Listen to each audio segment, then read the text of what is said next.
एक भविष्यवाणी जो अब डर बनकर सामने खड़ी है, एक नाम जो इतिहास के सबसे खतरनाक मोड़ से जोड़ा जाता है। वो नाम है एथोस सलोम, एक भविष्यवक्ता जिन्होंने अपनी मौजूदा भविष्यवाणी से दुनिया को दहला दिया है।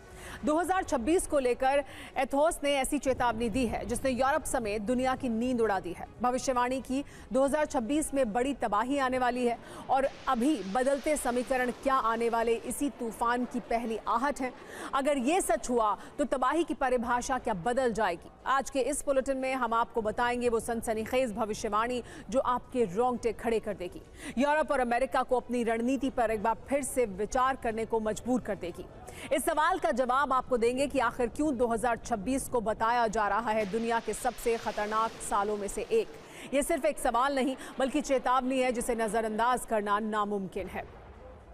ब्राजील के नॉस्ट्राडेमस एथोस सलोम की बड़ी भविष्यवाणी आपको बताते हैं। 2026 में अंधेरे में डूब जाएगा यूरोप, ये कहा है एथोस ने। यूरोप पर बड़ा हमला करेगा रूस, दुनिया एक बड़ी तबाही के बहुत करीब है, ये कहा है एथोस ने। आने वाली तबाही को रोकना बहुत मुश्किल है। ये बड़ी भविष्यवाणी 2026 के लिए की गई है। युद्ध के मैदान में जिस तरह के हालात बन रहे हैं वो भी इसी तरफ इशारा करते हैं, इसी आशंका को और मजबूत करते हैं। लेकिन एथोस की ये भविष्यवाणी दुनिया को सोचने पर मजबूर करेगी, खासतौर पर यूरोप को और अमेरिका को कि उन्हें अपने अगले कदम क्या सोचकर उठाने चाहिए। आपको बताते हैं कि एथोस सलोम ने क्या भविष्यवाणी की है, क्या कुछ कहा है, जानिए एक बार फिर से।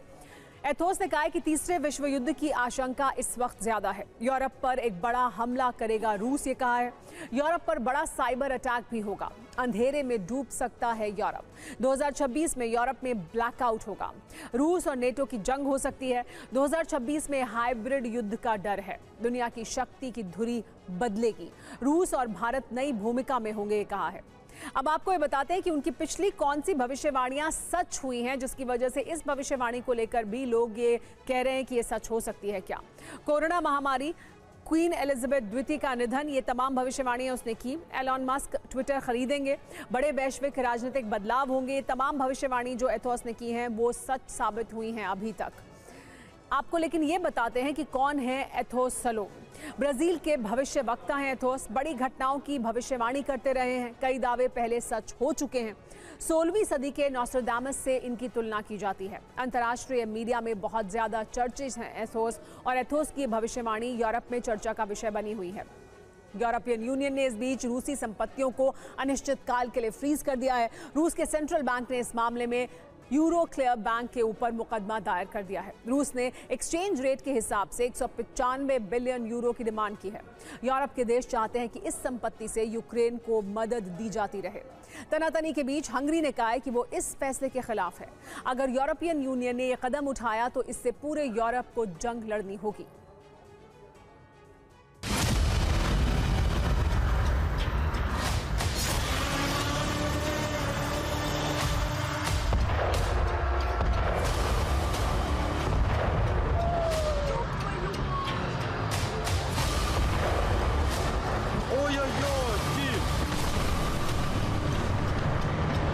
दो 2022 में यूक्रेन पर हमलों के बाद यूरोपियन यूनियन ने पूरे यूरोप में रूस की संपत्तियों को फ्रीज कर दिया।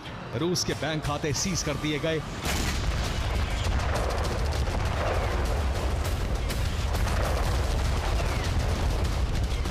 इन संपत्तियों से होने वाली आमदनी रूस को नहीं दी गई, बल्कि अब फैसला लिया गया है कि रूस की संपत्तियां हमेशा के लिए फ्रीज कर दी जाएं।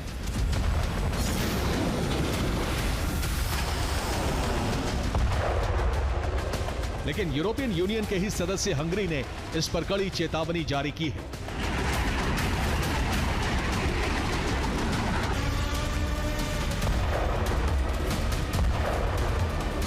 हंगरी ने यूरोपियन यूनियन की संसद में इस फैसले पर वीटो लगाने का ऐलान भी कर दिया है।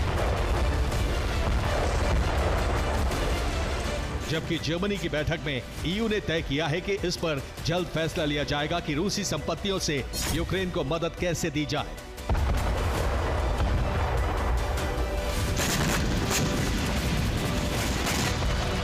यूरोप के देशों का प्लान है कि जंग में यूक्रेन को हथियार देने के लिए इसी फंड का इस्तेमाल किया जाए। दरअसल ये बहुत बड़ी रकम है। अगर रूस की फ्रीज की गई संपत्तियों से होने वाली आमदनी यूक्रेन को दी जाती है तो सालाना 45 बिलियन यूरोस को मिलेंगे, जबकि यूरोप से इस साल यूक्रेन को केवल 32.5 बिलियन यूरो की मदद ही मिली है।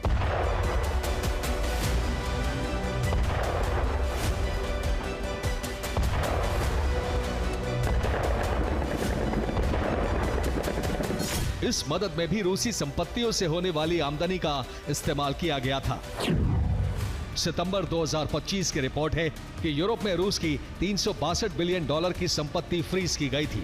ईयू यानी यूरोपियन यूनियन ने इन संपत्तियों को यूरोक्लियर बैंक के पास गिरवी रख दिया था। आंकड़ों के मुताबिक 2023 में यूरोक्लियर बैंक ने इन संपत्तियों से 3.28 बिलियन का मुनाफा कमाया।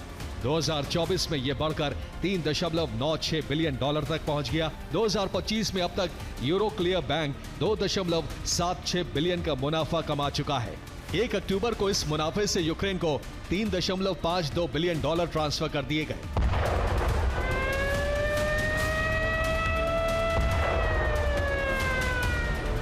अब प्लान है कि आने वाले दिनों में फिर यूक्रेन को 4.7 बिलियन डॉलर की मदद जारी की जाए।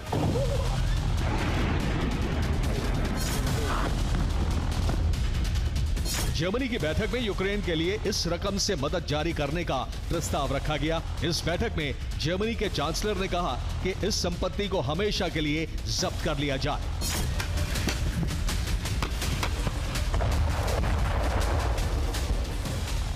इस संपत्ति के जब्त होने से रूस को यह एहसास होगा कि युद्ध छेड़ने का फैसला गलत था।